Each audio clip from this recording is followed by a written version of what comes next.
It's an interesting moment to see Jack Dorsey, the former CEO of Twitter, sitting on the other side of censorship. Let me give you the quick context here, and then we'll talk about this. Bitcoin Magazine tweeted that their YouTube channel had been removed without warning. They were banned. And this goes back to a tweet from Jack Dorsey himself. Jack Dorsey tweeted, "Best Why Bitcoin intro and panel I've seen." However, the YouTube video says video unavailable. This video is no longer available because the YouTube account associated with this video has been terminated. My oh my. Jack Dorsey was trying to share information on cryptocurrencies, and YouTube deleted the account of the YouTube channel he promoted. Bitcoin Magazine highlighting this at breaking, YouTube has suspended our account with no warning again, this time in the middle of the Bitcoin conference at midnight. Please help us get the channel back ASAP. Jack Dorsey responded, what was the reason behind this? I find that fascinating. Jack Dorsey, who has more insight than most people into why accounts get banned for no reason, was confused, or was asking at the very least why, what reason they gave for banning this account. Now, some people have responded to me saying that Jack Dorsey, Jack was never in favor of censorship. You do not gaslight me, you liars. Jack Dorsey, of course, was in favor of censorship. Jack Dorsey argued to my face in favor of censorship. Simultaneously, Jack Dorsey was advocating for decentralized open source social media while defending and advocating for censorship policies on Twitter. You don't get to come out and be like, I oppose censorship, but here are the people I believe that should be banned. Now hold on there a minute. When we're talking about censorship, we got to make sure we're breaking down the nuance here, because the truth is I'm in favor of censorship. I am. I know. Instantly, a lot of people are like, wait, what? No, but if you've watched my segments prior or watched Timcast IRL, you'd have heard me talk about this. Political censorship of someone's opinions, bad. Censorship of graphic material involving children, good. There is some censorship we absolutely want on these platforms. You don't want to go on Twitter and have people sharing illegal, disturbing images. That censorship is fine. And in my opinion, if someone shows a graphic image of, say, a death or war, I have no problem with censorship in the form of a sensitivity filter. That is to say, if there is an image that's graphic, it says, this image is graphic, and you click it if you would like to see it. Because I don't like scrolling through Twitter and seeing porn and death and murder, and you often do. So I don't mind those sensitivity filters. I really, really don't. It doesn't eliminate the content from the platform. You're still able to see it, but some people who don't want to see that stuff have the option not to see it. I also have no problem if they created a not safe for work filter mode. This is what Minds.com does. Minds doesn't ban you if you post raucous content. They eventually just apply a filter. The way it works, is my understanding, is that if you post something and don't label it not safe for work, and people flag it as not safe for work, you get a soft strike. After your third strike, they will default your content as not safe for work. It's all still available. People can still see it. They just have to click one extra button to do it. I have no problem with that. But let me show you my response to this. When Jack Dorsey was saying, what was the reason behind this? I tweeted, it's weird seeing Jack on the other side of censorship. It is. And a lot of people said things like, there's people talk about Bitcoin and things like that. One person, Rez, responded, the reason is that people like Jack Dorsey have godlike power over the rhetoric on social media platforms and decide what others can or may not say. Eventually, all these elites and activists self-righteously dictate how the others can think or talk. Here we go. Actually, he was against censorship, but despite being CEO, he only owns 2.6 shares. He was ousted by activist shareholders. Elon might bring him back, since he doesn't want to run Twitter, but just back a libertarian. That's not true. Here's another person, Kieran. Jack was never pro-censorship. Wasn't he?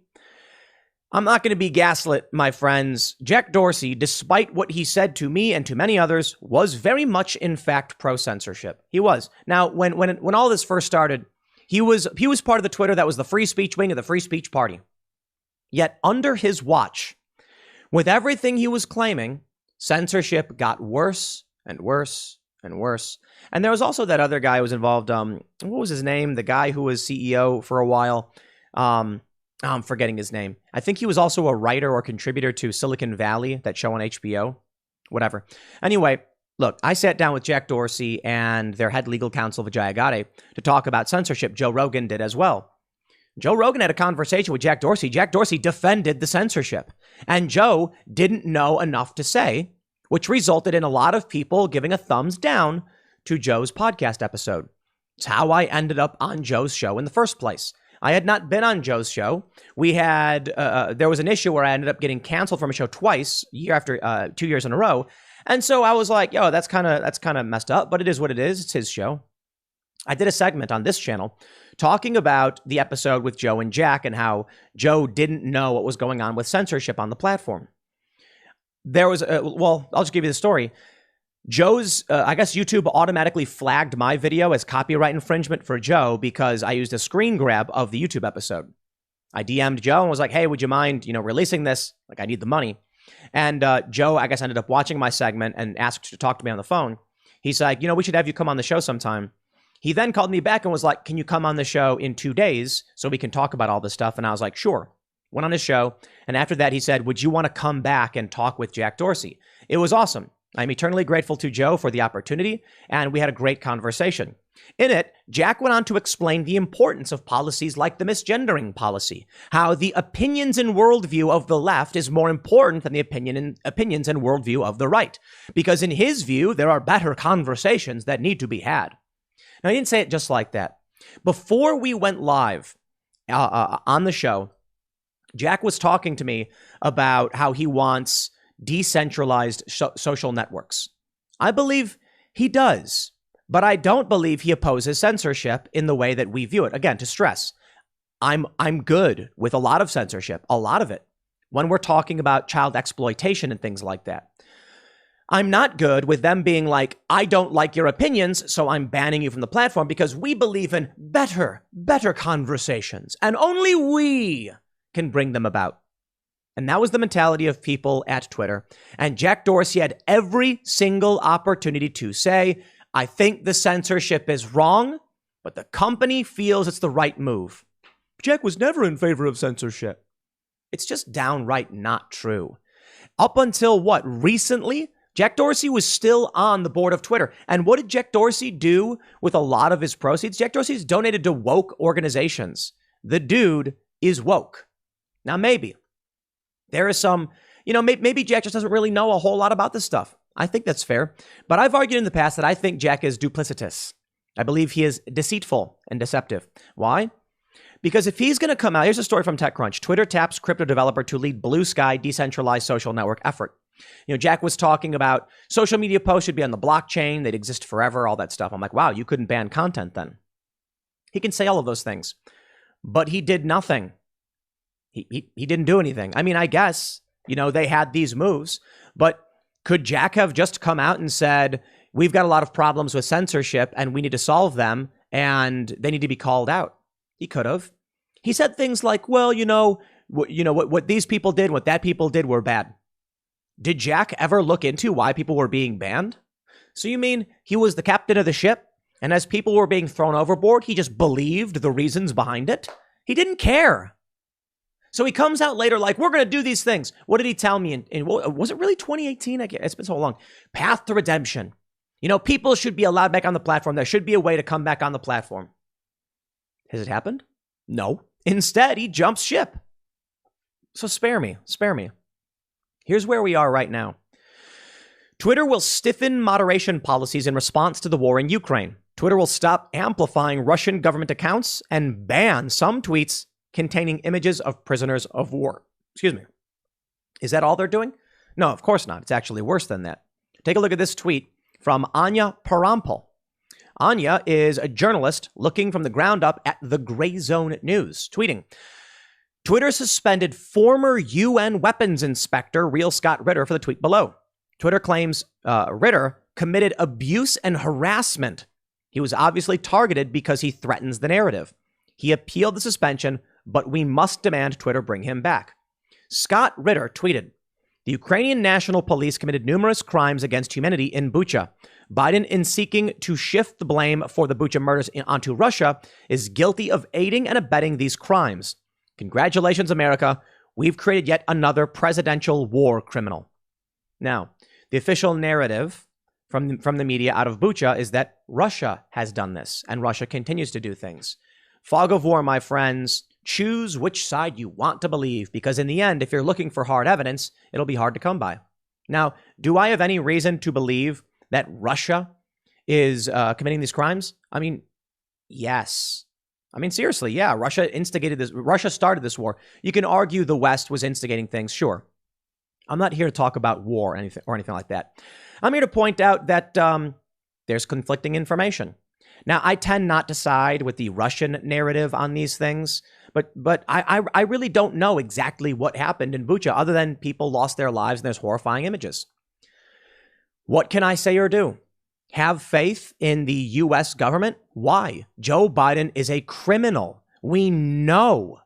How many stories need to come out about Joe Biden, his illicit business dealings in Ukraine, and his own admissions before we just say it?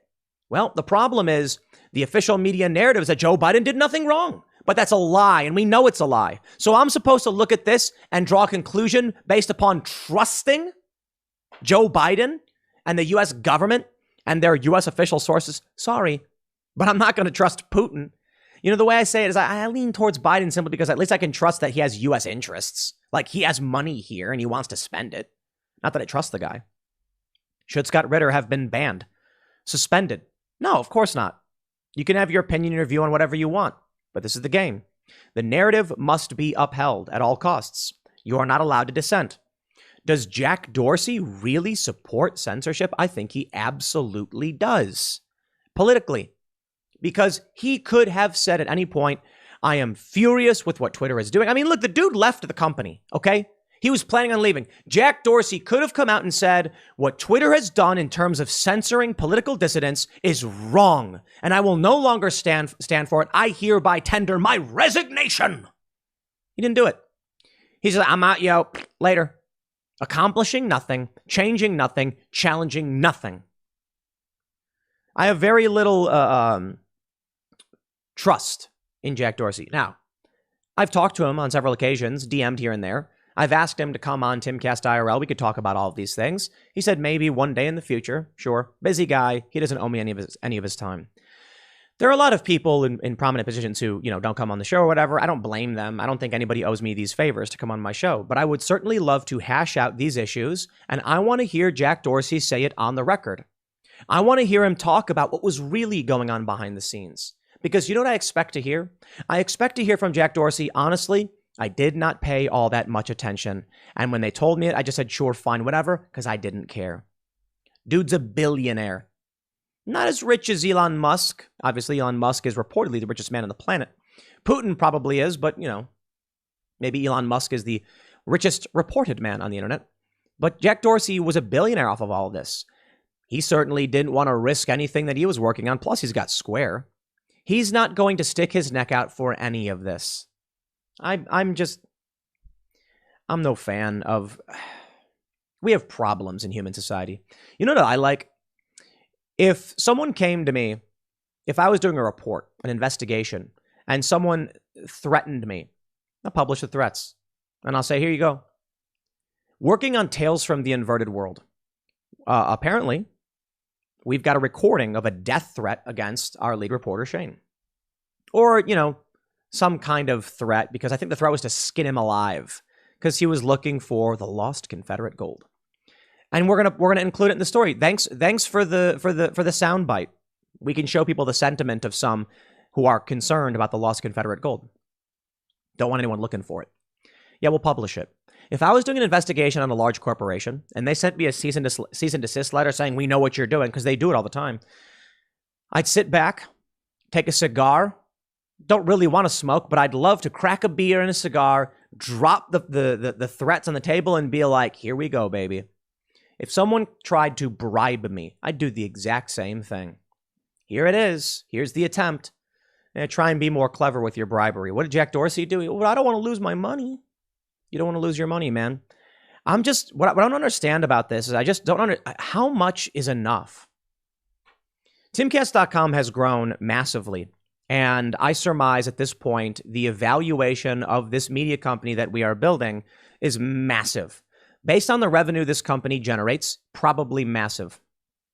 The one weakness we have is that the majority of our income is tied to Timcast IRL, and it's substantially less income coming from other sources, mostly investing and expanding the business. But if we were to go off of revenue and unique viewership, which is upwards of 60 million per month, then, we're looking at a very, very large evaluation. And so people have come and said, why don't we do a deal? Why don't we give you money? And I'm just like, how much is enough? I don't believe there's any amount of money that someone could offer me because there's nothing I really want other than to report the news, challenge the system, and speak truth to power, as it were.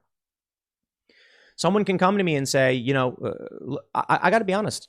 I don't believe there's an amount of money that could buy me out. I wonder how much would have been enough for Jack Dorsey. I think he's worth like $3 billion. He gave away like $1 billion of it to, I think it was like woke causes or something. I just wonder how much is enough for people? Apparently it's never enough. For me, I certainly think there's enough. I could go out and buy a Ferrari. I don't want a Ferrari. I want a newsroom with honest journalists who are striving to report the news to the best of their abilities. I want to challenge the machine that seeks to oppress and lie, cheat, and steal its way to power. Timcast.com's newsroom is my Ferrari. People doing good journalism. When you become members, this is what we seek to work on to expand and to grow. We're also trying to build culture. Chicken City is wildly successful. Steve Bannon came to Timcast IRL several times now.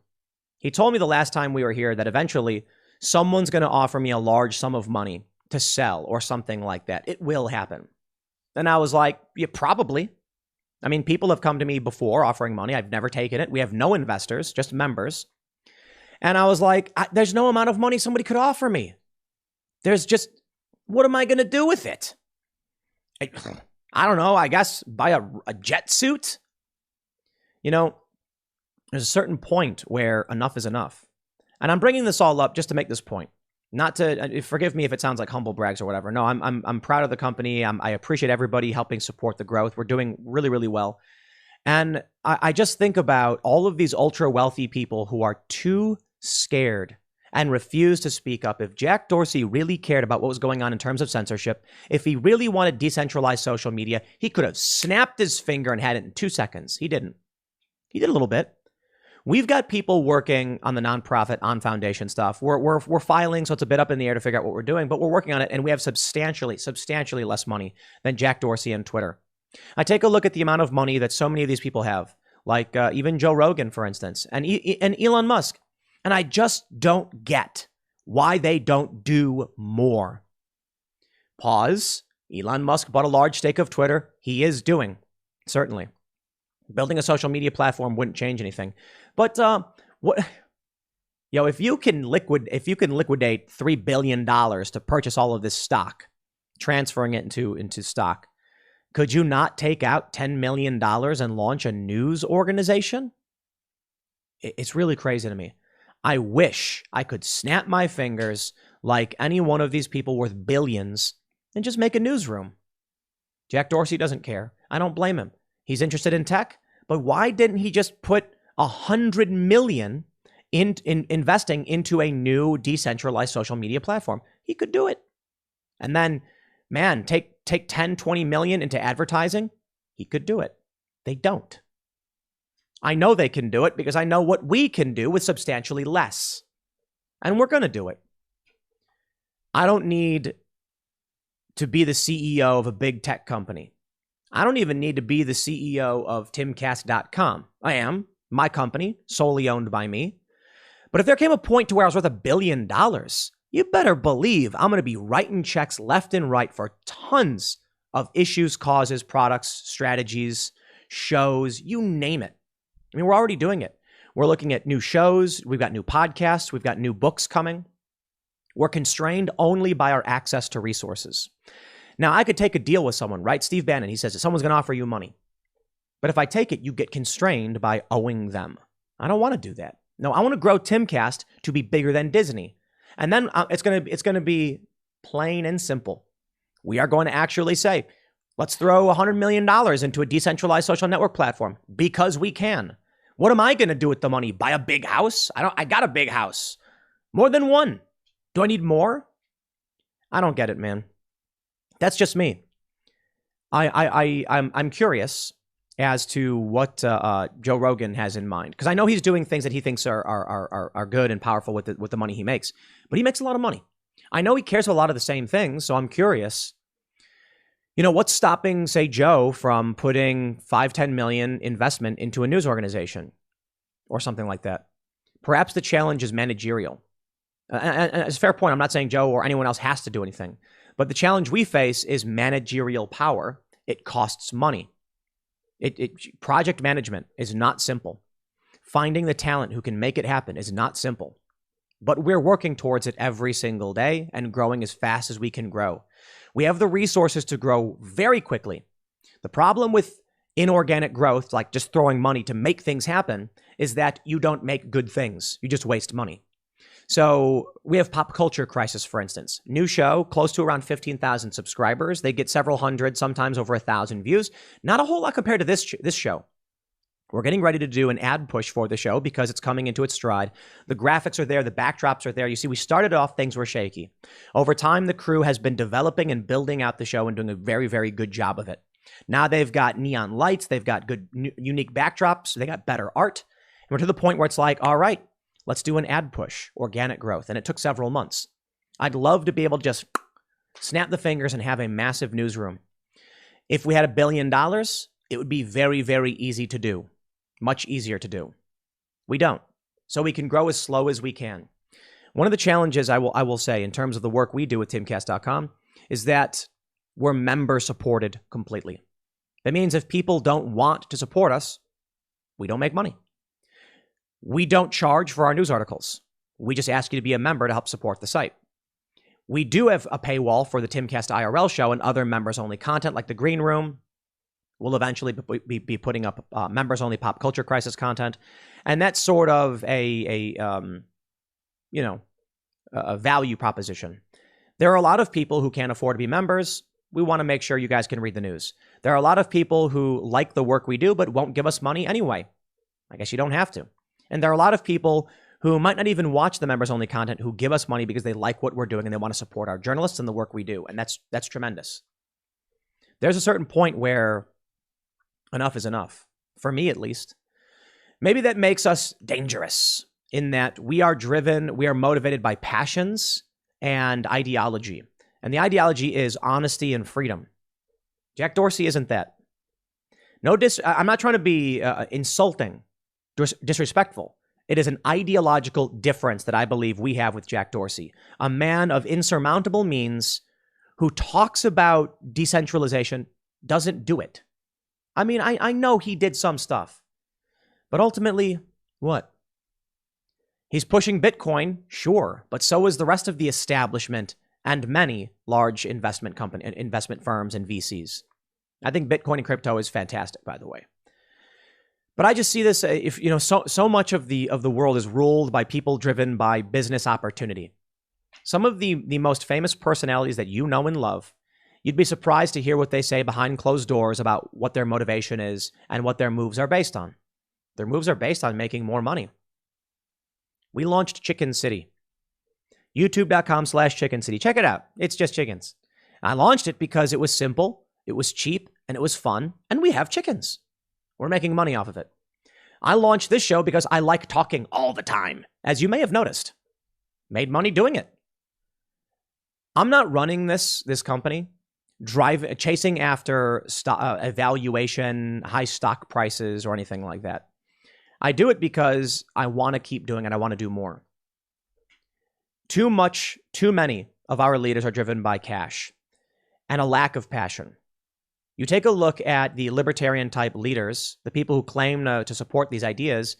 Where's the cash into these projects? Where are the right-wing billionaires saying, okay, let's buy up Twitter? They don't do it because they don't care. The left is driven by ideology. bad ideology. And that's their motivating factor. So yeah, interesting to see Jack Dorsey on the other side of censorship. I'll leave it there. Next segment is, I will just briefly point out their YouTube channel was reinstated. It was an accident, they said. Next segment's coming up at 4 p.m. over at youtube.com/Timcast. Thanks for hanging out, and I'll see you all then.